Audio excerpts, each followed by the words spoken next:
दोस्तों, किसी ने सही कहा है कि आवाज़ ऊंची हो तो कुछ लोग सुनते हैं, लेकिन अगर बात ऊंची हो तो बहुत सारे लोग सुनते हैं।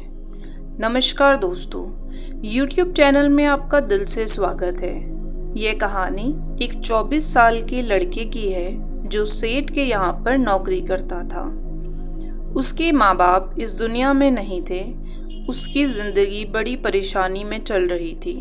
वह रोज़ाना सेठ के यहाँ जाता, पैसे कमाकर घर आता, खाना बनाता, खाता और सो जाता। एक दिन उसने देखा कि एक बूढ़ा फकीर अपनी पीठ पर 3 ठेले लेकर एक शहर से दूसरे शहर की ओर जा रहा था। वह काफ़ी बूढ़ा भी था और काफ़ी देर से वह यूं ही सफ़र कर रहा था और आखिरकार कुछ दूर और सफ़र करने के बाद वह चलते चलते थक कर एक पेड़ के नीचे बैठ गया। तभी उसकी नज़र एक नौजवान युवक पर पड़ी जो उसी रास्ते से जा रहा था जिस दिशा में उस फकीर को जाना था।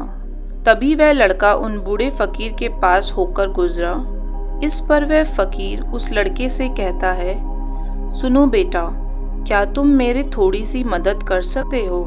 यह ठेले बहुत भारी हैं और मैं बूढ़ा हो चुका हूँ। मैं ज़्यादा समय तक इनका बोझ नहीं उठा सकता और मैं बहुत थक चुका हूँ। तो क्यों ना तुम मेरे एक ठेले को ले लो और मुझे एक दूसरे गांव तक पहुँचा दो। इसके बदले मैं तुम्हें 3 स्वर्ण मुद्राएं दूंगा। वह लड़का उन फकीर की सारी बात सुनता है और उन फकीर को कहता है, कोई बात नहीं बाबा, मैं आपकी मदद करने के लिए तैयार हूँ। कहिए, आपको कहाँ जाना है? ऐसा कहकर उस लड़के ने उन फकीर का एक ठेला उठा लिया और अपने कंधे पर ले लिया। तभी उस जवान लड़के को यह एहसास हुआ कि यह ठेला सचमुच बहुत भारी है। वह लड़का और फकीर दोनों रास्ते में आगे की ओर बढ़ चले। कुछ दूर चलने के बाद देखते ही देखते वह गांव खत्म होने लगा और अब एक सुनसान रास्ता आगे की ओर आ रहा था। वह दोनों अपने मार्ग में मस्त होकर आगे की ओर बढ़ रहे थे। जब वह भीड़ से पूरी तरह से अलग हो गए तो वह लड़का उन फकीर को कहता है, बाबा, इस ठेले में आखिर ऐसा क्या रखा है जो इन ठेलों में इतना वजन है? इस पर फकीर आदमी उस लड़के को जवाब देते हुए कहता है, कुछ नहीं बेटा, बस इनमें तांबे के कुछ सिक्के भरे हुए हैं, इसी कारण इन ठेलों में बहुत वजन है। उन फकीर की यह बात सुनकर वह लड़का मन ही मन सोचने लगा, लगता है यह बाबा जरूर कोई व्यापारी होंगे, तभी तो इतने सारे तांबे के सिक्के लेकर चल रहे हैं। और फिर तभी उसके मन में यह ख्याल आया कि मुझे क्या करना है, मुझे तो खाली यह ठेला दूसरे गांव तक पहुंचाना है, बस इतना ही। जैसे ही उसके मन में यह ख्याल आया, उसने तांबे के सिक्के का यह ख्याल मन से निकाल दिया और अपने धुन में मस्त होकर वह आगे की ओर चलने लगा। चलते चलते कुछ और समय बीता और वह दोनों एक नदी के किनारे जा पहुंचे। वह लड़का हट्टा कट्टा था और काफी चुस्त और तंदुरुस्त भी था, इसलिए वह बिना सोचे समझे उस नदी में उतर गया। किंतु वह फकीर अब भी किनारे पर ही खड़ा था। इस तरह वह लड़का उन फकीर को कहता है, क्या हुआ बाबा, चलिए आइए, हमें यह नदी पार करनी होगी, तभी हम उस गांव तक पहुंच पाएंगे। इस पर वह फकीर उस लड़के को कहता है, मैं जानता हूँ बेटा कि हमें यह नदी पार करनी होगी। जैसे कि तुम जानते हो, मैं अब बूढ़ा हो चुका हूँ और दोनों ठेले लेकर मैं यह नदी पार नहीं कर सकता।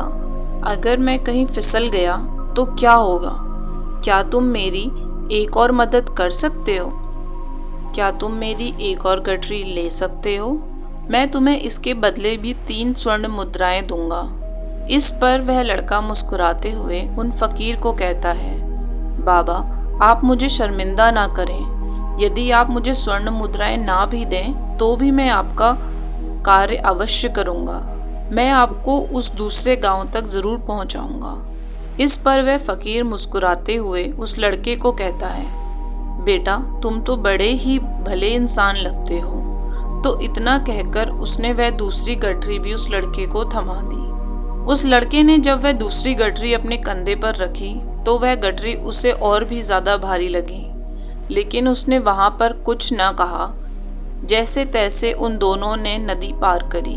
नदी पार करने के बाद बातों ही बातों में उस लड़के ने उस फकीर से कहा, बाबा, आखिर इस दूसरी गठरी में क्या है? यह गठरी में अभी बहुत ज्यादा वजन है। इस पर वह फकीर उस लड़के को जवाब देते हुए कहता है, बेटा, इसमें भी चांदी के सिक्के हैं, इसी कारण यह गठरी भी बहुत ज्यादा वजन है। उन फकीर की यह बात सुनकर अब उस लड़के का दिमाग तेजी से काम करने लगा। वह यह सोच रहा था कि ठेली में तांबे के सिक्के हैं और दूसरे में भी चांदी के। ऐसा प्रतीत होता है मानो यह फकीर बाबा कहीं दूर से आ रहे हैं और उन्होंने अपनी सारी जमीन जायदाद बेचकर यह सारे सिक्के इकट्ठा किए हैं, तभी तो वह इतना धन लेकर चल रहे हैं। लेकिन वह लड़का उन फकीर से कुछ नहीं कहता और वह दोनों चुपचाप मार्ग में आगे की ओर बढ़ने चले जाते हैं। कुछ दूर आगे बढ़ने के बाद फिर एक सुनसान रास्ता आता है। उस सुनसान रास्ते को देखते ही उस लड़के के मन में तरह तरह के विचार उत्पन्न होने लगे। वह सोचने लगा कि यह तो सुनसान जगह है, अगर मैं यह सिक्के लेकर यहाँ से भाग जाऊं तो फकीर कब तक मेरे पीछे दौड़कर आएगा। मुझे नहीं लगता कि मुझे कभी भी यह पकड़ पाएगा और यहाँ पर कोई और भी नहीं है जो इनकी मदद कर पाए। और वैसे भी ये बहुत सारे सिक्के हैं, मैं इनसे एक अच्छी दुकान खरीद सकता हूँ, अपना नया व्यापार शुरू कर सकता हूँ। और वैसे भी यह बूढ़ा फकीर अब इन पैसों का क्या करेगा, इससे अच्छा तो मैं ही इन्हें रख लूँ। वह लड़का यह सब के बारे में सोच ही रहा था, तभी अचानक उसे खुद पर आश्चर्य हुआ। अरे, मैं ये क्या सोच रहा हूँ? यह फकीर बाबा ना जाने कहाँ से आ रहे हैं और क्या करके इन्होंने इतने सारे पैसे इकट्ठा किए होंगे। मुझे इनका फायदा नहीं उठाना चाहिए। नहीं, मुझे ऐसा नहीं करना चाहिए। उसने कुछ देर के लिए तो अपने मन में विचारों को काबू कर लिया और कुछ देर बाद देखते ही देखते उसके मन के विचार उस पर हावी होने लगे। लड़का दो ठेले लेकर उन फकीर के पीछे पीछे चल रहा था और कुछ देर आगे चलने के बाद एक पहाड़ी आई।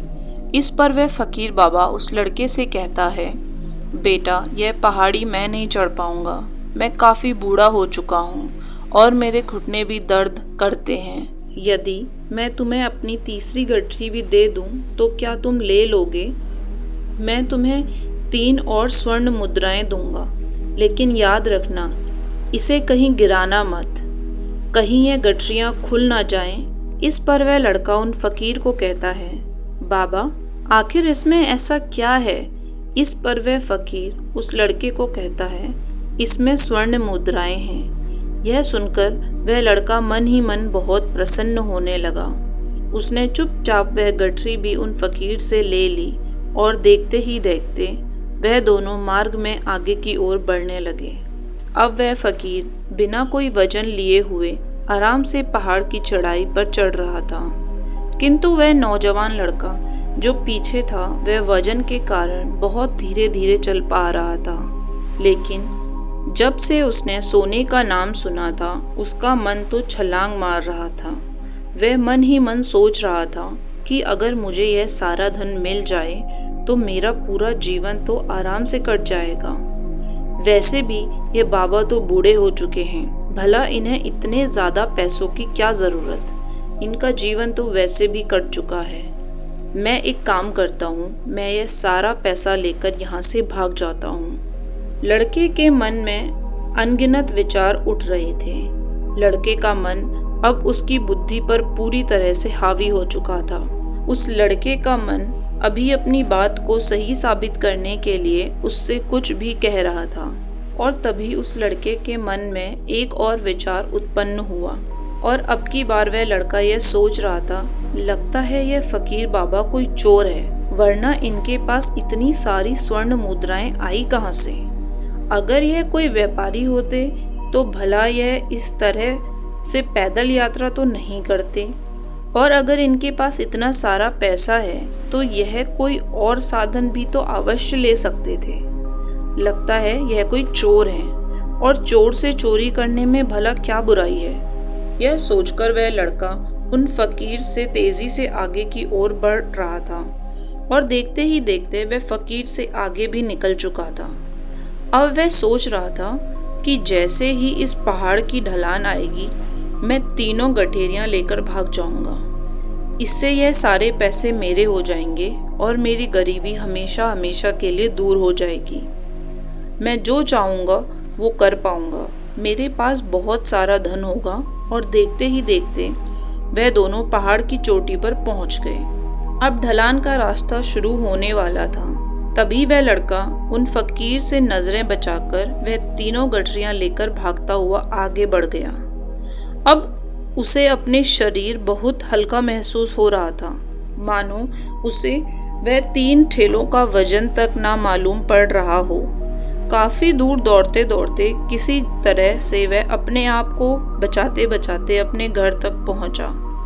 उसकी खुशी का कोई ठिकाना नहीं था। उसने सोचा क्यों ना मैं जल्दी जल्दी इन गठरियों में से सारे पैसे निकाल लूं।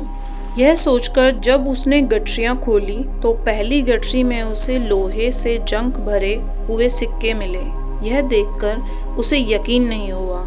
इस पर उसने फटककर दूसरी गठरी को खोला। उसमें भी उसे लोहे के जंग लगे हुए सिक्के ही निकले। यह सब देखकर वह लड़का बहुत हैरान था। आखिर यह सब क्या हो रहा है? उन फकीर ने तो मुझे कुछ और ही कहा था। अब उसने वह सोने वाली गठरी खोली और उसमें भी लोहे के जंग लगे हुए सिक्के ही निकले। यह देखकर वह लड़का बहुत क्रोधित हुआ। उसने सोचा उन फकीर ने मुझसे झूठ क्यों कहा? उन्होंने मुझसे ऐसा क्यों कहा कि एक में तांबे का सिक्का है, एक में चांदी का और तीसरे में स्वर्ण मुद्राएं। वह यह सब सोच ही रहा था, तभी उसकी नजर उस थैले में पड़े एक पत्र पर पड़ी। उसने वह पत्र उठाया और उस पत्र में लिखा था, यह पूरा नाटक ईमानदार व्यक्ति की खोज करने के लिए रचा गया है और मैं इस राज्य का राजा हूँ। मेरी कोई संतान नहीं है, इसलिए मैंने यह खेल रचा ताकि मैं अपने राज्य को किसी एक ऐसे ईमानदार व्यक्ति को दे सकूं जो मेरे बाद इस राज्य को संभाल सके, जो पूरी तरह ईमानदार हो, जिसके मन में किसी प्रकार का कोई लालच ना हो। इतना पढ़ते ही वह लड़का जोर जोर से चिल्लाने लगा। वह सर पटक कर बैठ गया। वह यह जानता था कि यदि वह अपने मन के विचारों को काबू कर लेता तो उसका जीवन संवर जाता, लेकिन वह अपने मन के विचारों पर काबू न कर पाया। दोस्तों, महात्मा बुद्ध कहते हैं कि मन ही सब कुछ है। आप जो सोचते हैं वही बनते हैं। इसलिए आपका सबसे बड़ा दुश्मन भी आपको उतना नुकसान नहीं पहुंचा सकता जितना कि आपके मन में यह अनियंत्रण विचार पहुंचा सकते हैं। धन्यवाद।